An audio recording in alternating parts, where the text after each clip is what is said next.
Hello, I am Colton Philippi and I'll be discussing convergent plate boundaries. What is a convergent plate boundary? It's a tectonic boundary where two plates are moving toward each other, often causing one plate to slide below the other. This process is known as subduction. This collision can result in earthquakes, volcanoes, and the formation of mountains. There are three main types, which I will go over in these next few slides. So continental to oceanic is where an oceanic plate descends, temperatures begin to rise, partial melting begins and produces magma chambers. This magma begins its slow ascent, melting and fracturing their way upwards, and if the magma rises to the surface without solidifying, the magma breaks through in a form of volcanic eruption. Scientists map the size and the depth of these chambers by mapping earthquake activity. The next one I'll be going over is oceanic and oceanic. Subducting plates will be underneath the ocean, and normally the older plate will subduct because of the higher density. The plate subducting will begin to melt, resulting in a magma chamber.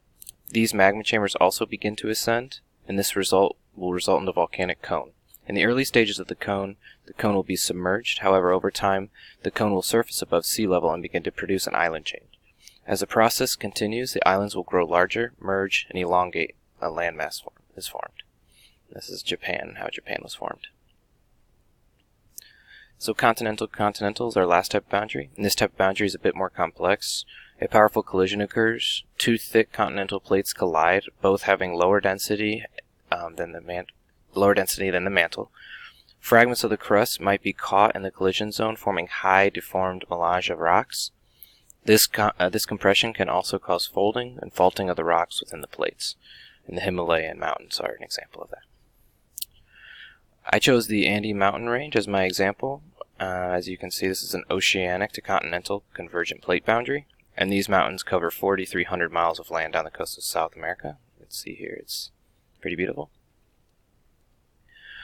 What features were created in these boundaries? You have pretty much everything. You have mountain range, volcanoes, minor and major earthquakes, and they span from 7 countries. Will you get earthquakes? Absolutely. The earthquakes generated here can be minor and major. It has some of the highest mountains following Tibet. In Chile, the largest earthquake in history was recorded at 9.5 magnitude in 1960. Here we can see kind of an earthquake map. Will you get volcanoes? You bet.